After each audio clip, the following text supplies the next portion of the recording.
देख बेसिकली इस वाली सीरीज़ में हम शुरू कर रहे हैं वेब डेवलपमेंट की। वेब डेवलपमेंट होती क्या है? तो वेब डेवलपमेंट होती क्या है कि सबसे पहले चीज़ है कि what is the web development. Web development होती क्या है कि जो हम जितने भी वेब पेजेस अपने क्रोम पे देखते हैं, गूगल पे देखते हैं, जितने भी शीट्स आती हैं वो सारी वेब होती हैं, वेब पेजेस होते हैं। तो कलेक्शन ऑफ वेब पेजेस को बोलते हैं वेबसाइट्स। तो वेब डेवलपमेंट में क्या करते हैं हम लोग बनाते हैं, बिल्ड करते हैं वेब पेजेस को, अपडेट करते हैं और मैनेज करते हैं और मैनेज कर देते हैं उनको। ठीक है, ये सारी चीज़ें हम करते हैं वेब डेवलपमेंट के अंदर। अब वेब डेवलपमेंट के अंदर दूसरी चीज़ हम क्या पढ़ते हैं कि इसके अंदर टेक स्टैक क्या पढ़ते हैं, हम टेक स्टैक क्या यूज़ करते हैं। तो इसके अंदर दो चीज़ होती है। सबसे पहले होती है कि फ्रंट एंड और बैक एंड। फ्रंट एंड का मतलब हो गया कि जो हम लोग देखते हैं, जैसे कि हमने कोई भी वेब पेज ओपन करा तो जितना भी हमारे आगे आता है लिखा हुआ, कोई टेबल आ गया, फॉर्म आ गया, कुछ भी आ गया, वो सारी की सारी चीज़ें जो हैं वो हमारे फ्रंट एंड का पार्ट होती हैं। और जो भी उसके अंदर डेटा देखते हैं हम, जैसे किसी का नेम हो गया, वैल्यूज़ होगी कोई भी, वो सारी हमारी डेटा होते हैं। डेटा जो वो बैक एंड के अंदर आता है हमेशा। तो हमारे वेब पेजेस दो चीज़ों में डिवाइड है, एक फ्रंट एंड और एक बैक एंड। फ्रंट एंड क्या, जो यूज़र देख सकता है, जो डेस्क जो यूज़र कैन सी, यूज़र जो देखता है वो होता है हमारा फ्रंट एंड। और जो हमारा बैक एंड होता है, जहाँ पे डेटा को हम यूज़ करते हैं, प्रोसेस करते हैं, इधर उधर ट्रांसफ़र करते हैं, स्टोर करते हैं, वो सारा हमारा होता है बैक एंड।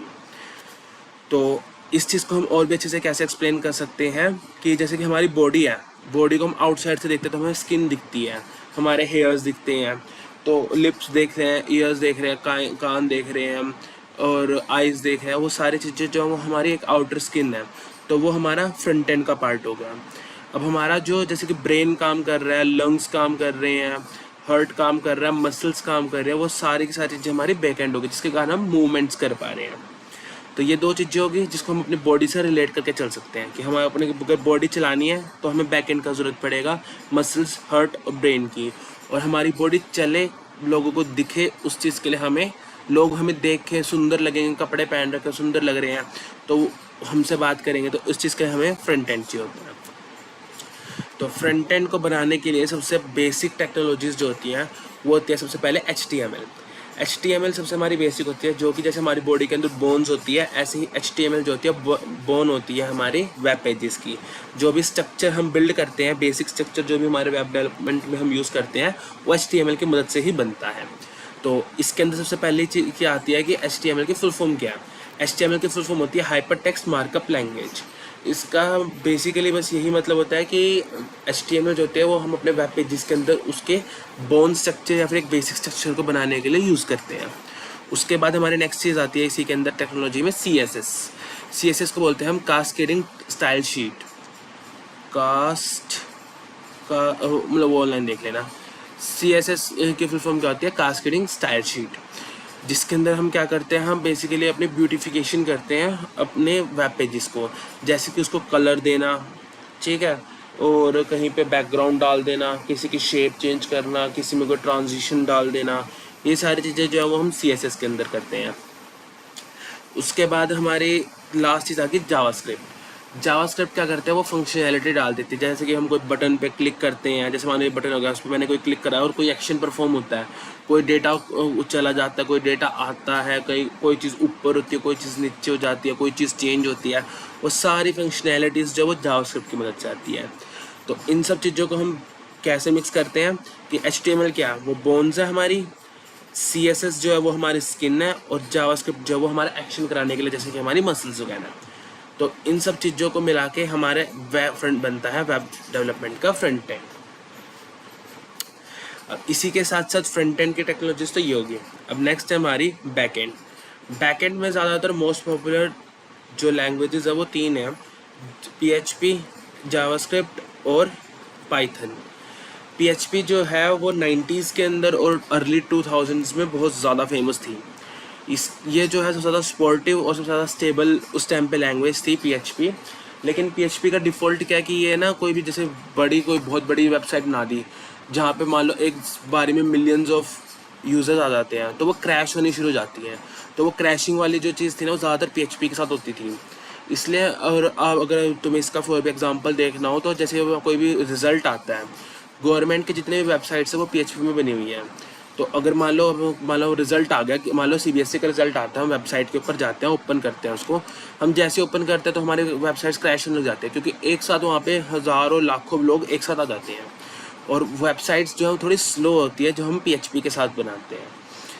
तो PHP इसलिए बहुत पुरानी लैंग्वेज है, बट पहले के टाइम पे बहुत ज़्यादा प्रेफरेबल लैंग्वेज होया करती थी, इसलिए अभी भी हाई अमाउंट ऑफ जो वेबसाइट्स हैं वो बनी हुई हैं PHP के अंदर।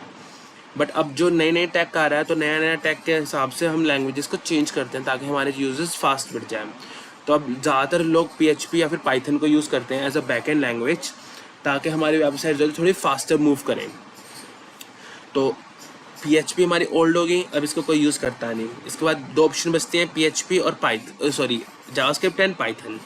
तो ज़्यादातर अब हम जावास्क्रिप्ट का यूज़ करते हैं ज़्यादातर डेवलपर्स, क्योंकि जावास्क्रिप्ट हमारी फ्रंट एंड में भी काम आ रही है और ये बैक एंड में भी काम आ रही है। जब ये दोनों चीज़ें में यूज़ हो रही है तो मतलब हमें एक नई लैंग्वेज पढ़ने की ज़रूरत नहीं है, हम एक लैंग्वेज पढ़ेंगे, हम दोनों चीज़ें कर लेंगे। तो इसलिए ज़्यादातर आज के डेट में प्रेफरेबल जो है वो जावास्क्रिप्ट है। उसके बाद पाइथन जो है वो भी बहुत फास्टर है, बट वही चीज़ होगी कि पाइथन के साथ साथ हमको इसके लाइब्रेरीज वगैरह भी और बहुत सारी चीज़ें करनी पड़ती हैं, PHP और इसमें भी पड़ती हैं, बट इसके कुछ ज़्यादा होती हैं और इतनी प्रेफरेबल नहीं होती अभी, मतलब प्रेफरेबल है बट लोग ज़्यादा यूज़ नहीं करते, क्योंकि ज़्यादातर लोग जावास्क्रिप्ट का यूज़ करते हैं वेब डेवलपमेंट के लिए। तो इसके बाद हमारी नेक्स्ट चीज़ आती है कि फ्रेमवर्क क्या होते हैं। फ्रेमवर्क्स का मतलब होता है कुछ लाइब्रेरीज, जैसे मैंने भी ऊपर पाइथन और जावा इन सब के लिए बताया कि फ्रेमवर्क क्या होता है कि लाइब्रेरीज होती हैं जिसके अंदर प्री डिफाइंड कोड्स एग्जिस्ट करते हैं। मतलब कि यूज़र्स ने पहले ही कुछ कोड बना दिए हैं और उनको स्टोर करा रखा है, ताकि हमें जब भी उनको यूज़ करना हो तो हम उनको सीधा कॉल करें और वो यूज़ हो जाए। जैसे मान लो मुझे ये बॉक्स बनाना है, तो ये बॉक्स मान लो मैंने बॉक्स के नाम से कोड जो है लाइब्रेरी के अंदर डाला हुआ है, तो मैं इस बॉक्स को कॉल करूँगा और ये बॉक्स ऐसे अपीयर हो जाएगा अपने आप ही। तो ये फ़ायदा होता है फ्रेमवर्क और लाइब्रेरीज़ का। ये जो है ये कोडिंग को मच फास्टर कर देती हैं, फास्टर भी प्लस कम कर देती हैं, मतलब कि लेंथ जो है कोड की वो कम हो जाती है, बहुत ही ज़्यादा लेसर होती है अमाउंट में। इसलिए हम ज़्यादातर फ्रेमवर्क्स का यूज़ करते हैं। अब ज़्यादातर इस वाले लैंग्वेज इसके अंदर हम लोग जावास्क्रिप्ट का यूज़ करेंगे, तो जावास्क्रिप्ट के लिए सबसे ज़्यादा जो फ्रेमवर्क्स हैं वो यूज़ होते हैं Node.js और React.js। ज़्यादातर ये दोनों चीज़ें यूज़ होती हैं, ताकि जावास्क्रिप्ट से बहुत फास्टर, जावास्क्रिप्ट से भी अगर हम कोड लिखने बैठते हैं, ओल्ड जावास्क्रिप्ट से अगर हम कोड लिखने बैठेंगे तो वो मे बी 1000 लाइन्स का बन जाएगा।